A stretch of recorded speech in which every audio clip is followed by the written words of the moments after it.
أعوذ بالله من الشيطان الرجيم بسم الله الرحمن الرحيم رب اشرح لي صدري ويسر لي أمري واحلل عقدة من لساني يفقهوا قولي ربي زدني علما.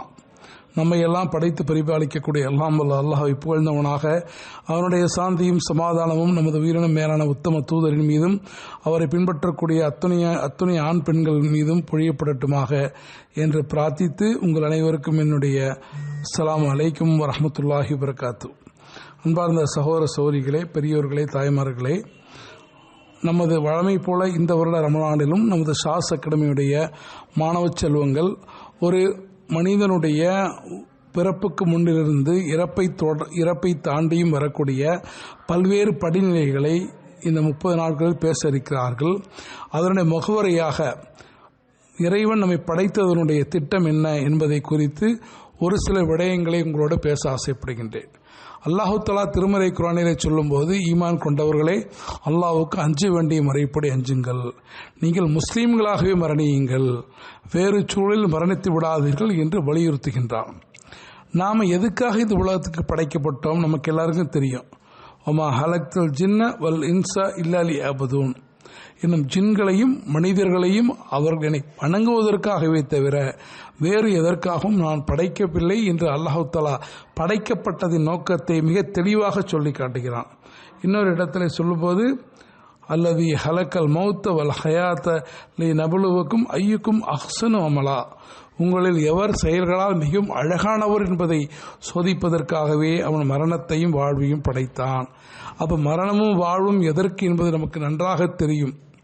அப்போ இறைவன் நம்மை படைத்தது என்பது, மனிதனுடைய ஆத்மா என்பது இறைவனால், அல்லாஹ் ரப்புல் ஆலமீனால் நேரடியாக உருவாக்கப்பட்டது.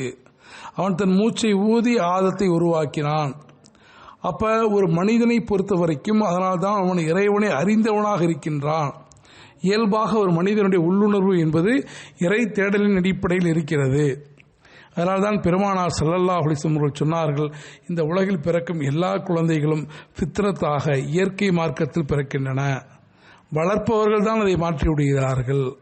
அப்போ இயல்பாகவே ஒரு மனிதனுடைய இயற்கை உணர்வு என்பது ஒரு தேடலை நோக்கி, தன்னை படைத்தவனை குறித்த தேடலுக்கு தயாரான மனநிலையில் தான் இருக்கிறது. ஏனென்றால் அல்லாஹு தஆலா எல்லா ஆத்மாக்களுக்கும் முன்னமையே ஒப்பந்தம் செய்திருக்கிறான். இந்த ஒப்பந்தத்தில் இறைவனை இறைவனாக நாம் ஒப்புக்கொண்டிருக்கிறோம். இந்த ஒப்பந்தம்தான் ஒரு மனிதனுடைய ஆன்மீக உணர்வுக்கான அடித்தளமாக விளங்கி கொண்டிருக்கிறது. அதனால்தான் அல்லாஹ் ரப்புல் ஆலமீன் மனிதனை இந்த பூமியில தனது பிரதிநிதியாக, கலீஃபாவாக, வைஸ்கரண்டாக அனுப்பினான். எதற்காக? அவன் கற்ற அறிவை, அவனுக்கு கொடுத்த ஞானத்தை உலகில் பரப்ப வேண்டும், நன்மையை ஏவ வேண்டும், தீமையை தடுக்க வேண்டும், இந்த உலகத்தில் இறைவனுடைய கட்டளைகளை நிலைநாட்ட வேண்டும். அப்போ அதுதான் மனிதனுடைய மிக முக்கிய பணி. வணக்கம் என்பது தொழுகை நோன்பு மாத்திரம் அல்ல, மாறாக ஒரு மனிதனுடைய கருவறை முதல் கல்லறை வரை, பள்ளி முதல் பாராளுமன்றம் வரை அவனுடைய அனைத்து செயல்களிலும் நீதியை நிலைநாட்ட வேண்டும் என்பதுதான் மனிதனுக்கு இறைவன் கொடுத்திருக்கின்ற மகத்தான பணியாகும். அந்த பணியை நோக்கி செல்லும் போது நிச்சயமாக மனிதனுக்கு பல சோதனைகள் ஏற்படும். அதில் முக்கியமானது அவனுக்கு உள்ளார்ந்த சோதனைகள், அவனுடைய ஆசைகளுக்கும் இறை நீதிக்கும் இடையிலான போராட்டம், பணம், அதிகாரம், புகழ் போன்ற தூண்டுதல்களால் ஏற்படக்கூடிய சோதனைகள்.